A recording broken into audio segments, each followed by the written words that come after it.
Hola, ¿qué tal? ¿Cómo están? Sean bienvenidos y bienvenidas a este nuevo vídeo de historias en ASMR.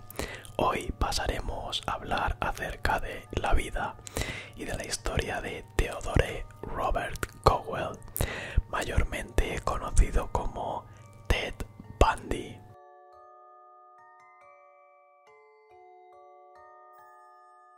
Theodore Robert Cowell nació en una localidad estadounidense llamada Burlington el 24 de noviembre de 1946.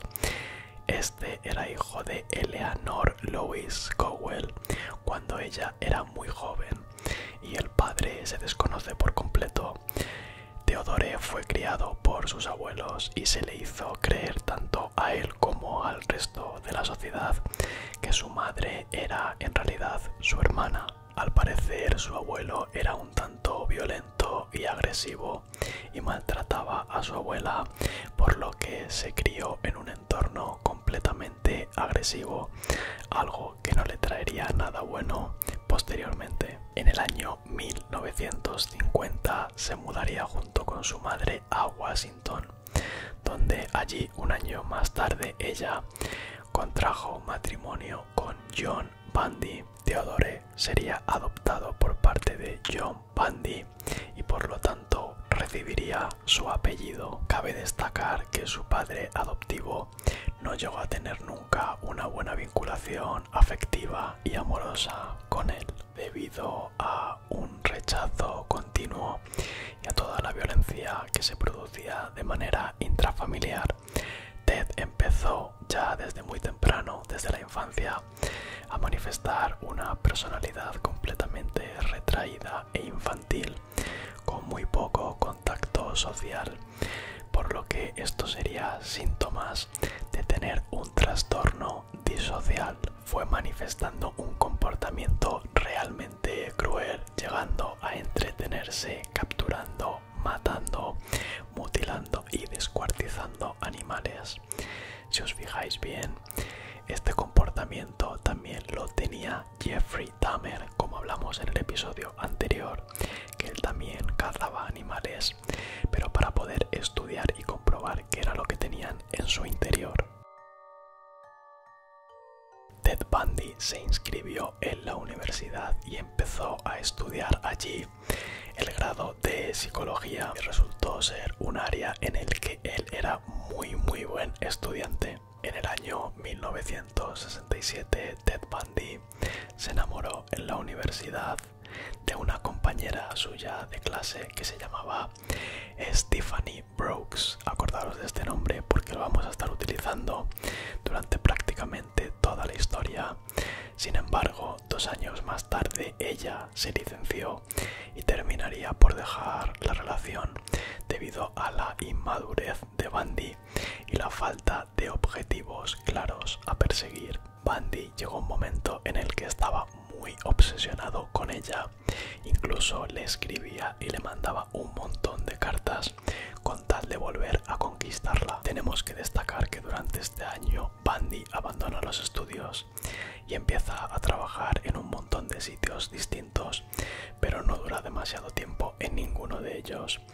Fue en el año 1969, o sea, al año siguiente, cuando empezó a llevar a cabo una relación con Elizabeth Klopfer, la cual duraría 5 años, a pesar de seguir teniendo contacto mediante carta con Stephanie, que era su relación anterior. Cabe destacar que tiempo después Bundy consiguió retomar nuevamente sus estudios y finalizó la universidad.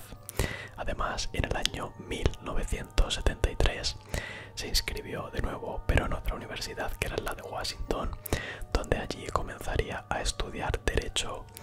De esta manera también empezaría a participar activamente en el mundo de la política, llegando a ser voluntario de un servicio telefónico de ayuda a las mujeres que habían sido agredidas sexualmente. Incluso llegó a ser condecorado por salvar a una menor que estaba a punto de ahogarse. Bundy volvería a encontrarse con Stephanie Brooks, que fue la primera chica con la que él empezó a salir, y volverían a tener una breve relación ambos dos, aunque esta vez terminaría la relación él, ya que se volvió extremadamente frío con Stephanie.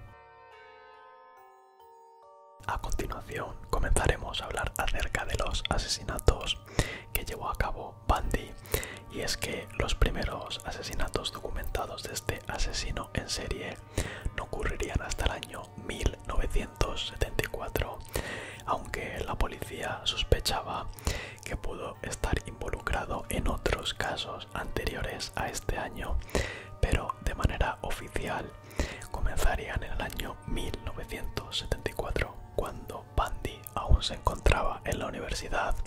Este entraría en la habitación de Johnny Lenz para posteriormente golpearla con una barra de hierro y violarla. A pesar de que ella sobrevivió, sufrió graves heridas y daños cerebrales permanentes.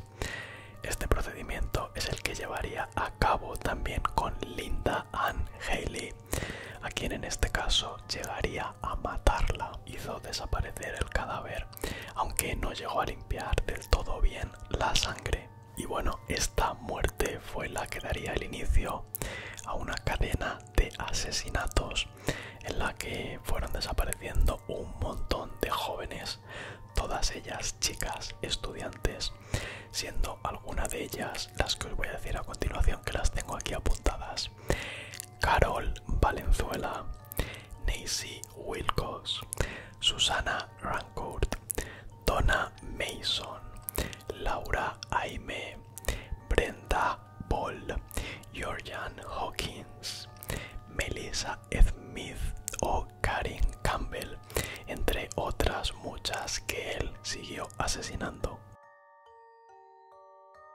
Y vosotros os preguntaréis, oye, ¿cuál era el modus operandi que Bundy llevaba a cabo con sus víctimas?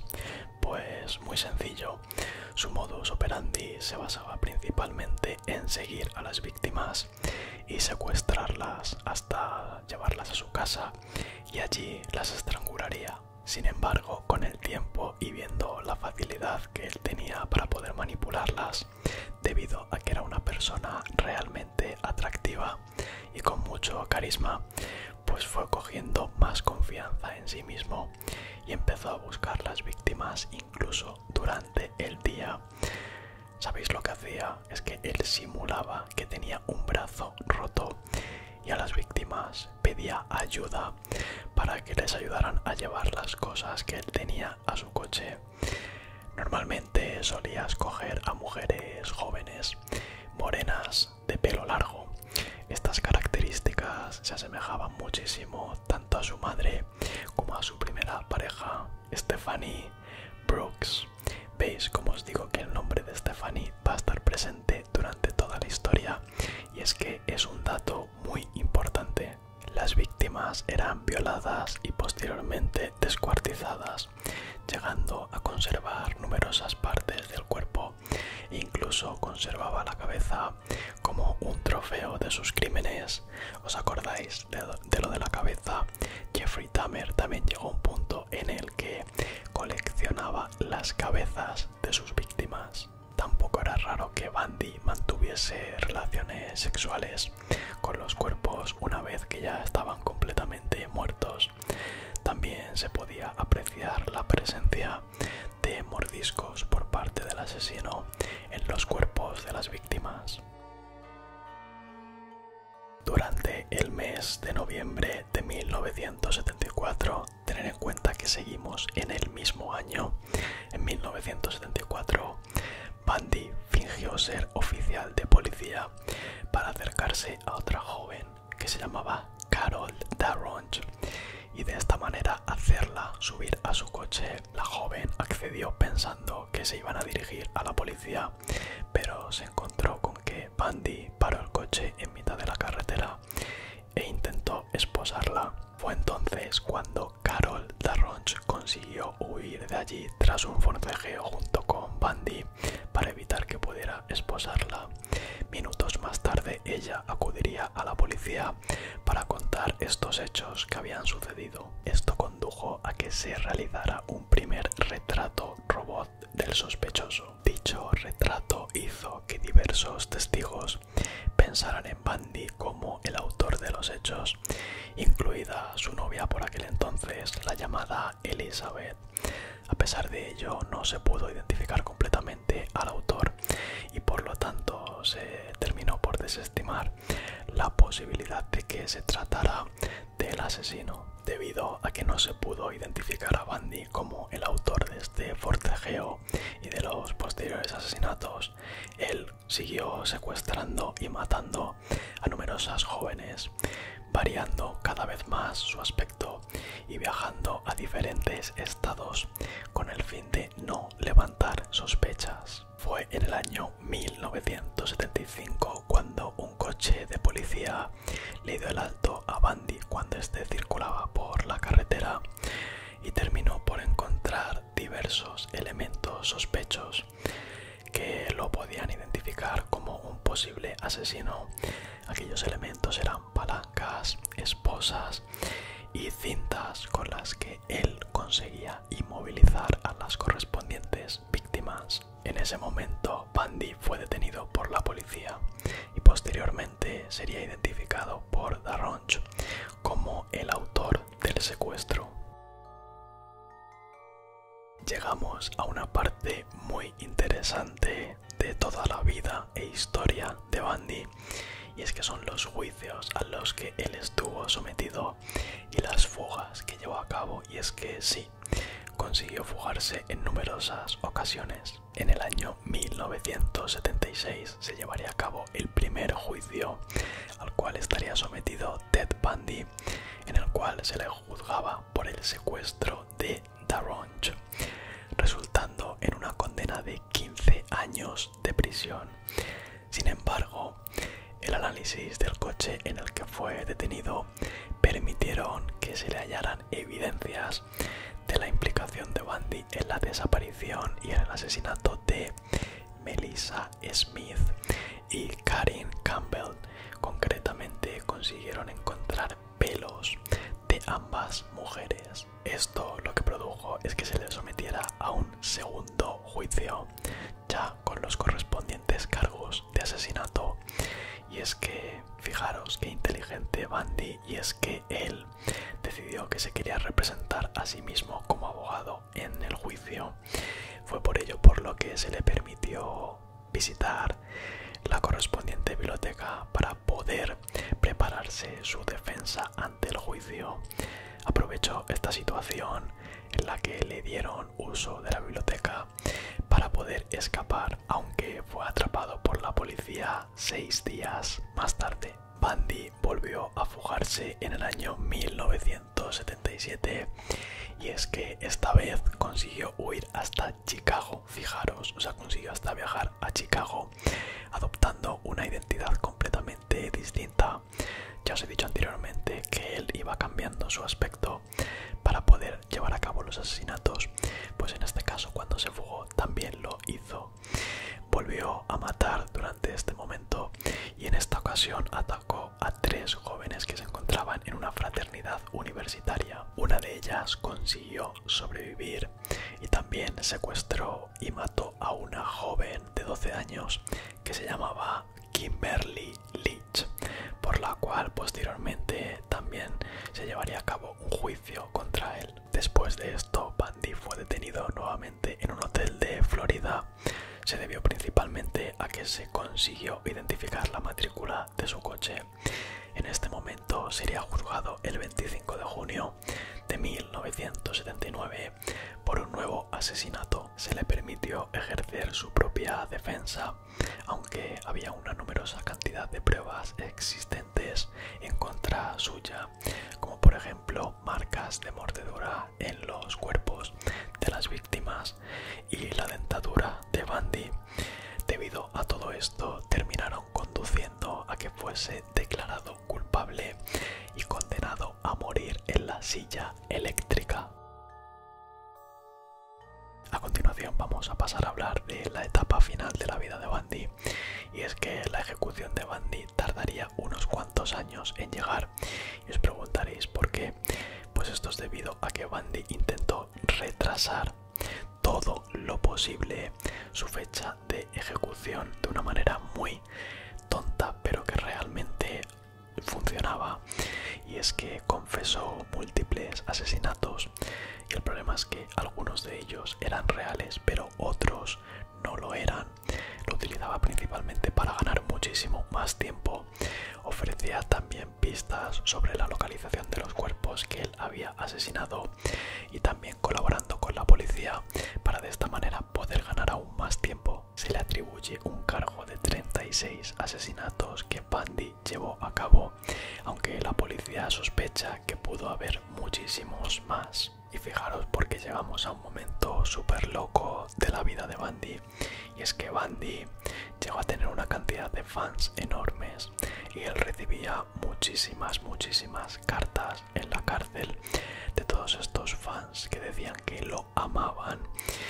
O sea, fijaros cómo la figura de un asesino se convertía en una persona famosa en la zona exterior de la cárcel. Había gente que incluso le quería a pesar de todo lo que había hecho. Se le atribuyó una segunda condena a la pena capital.